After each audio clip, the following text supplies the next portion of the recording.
We define fame as being campaigns that get talked about. They create a kind of talkability around that campaign.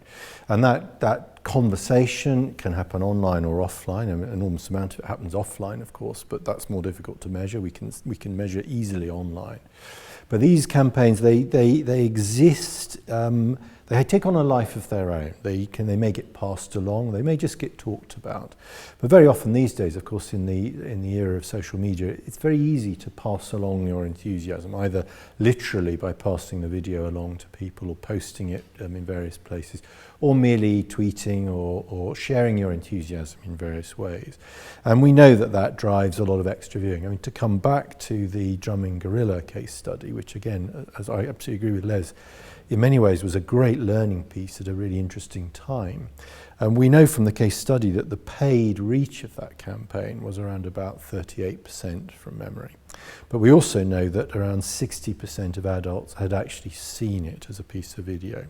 And so the difference between those two is effectively the fame effect, the fact that that campaign existed in essentially cyberspace in various ways. People were downloading it from the website, people were looking at it on YouTube and so on and so forth. But the word had been spread online as well as offline that it was a pretty cool piece of video to look at. I would do a lot of kind of collateral activity around that to make the gorilla, as it were, even more famous. So there's a lot of learning has happened since then, which further complicates it because you're no longer measuring the single impact or likely impact of one piece of video, as was the case with the gorilla.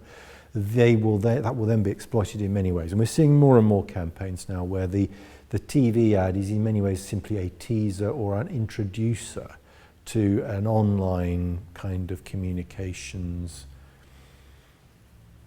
fair, if you like. So it's your lead in, and once you're there, if you've been excited enough by the TV commercial, you'll then discover new levels of interest and excitement and emotional engagement with the brand. So it's got a whole lot more complicated. It was bad enough to start with, and now it's got a whole lot worse.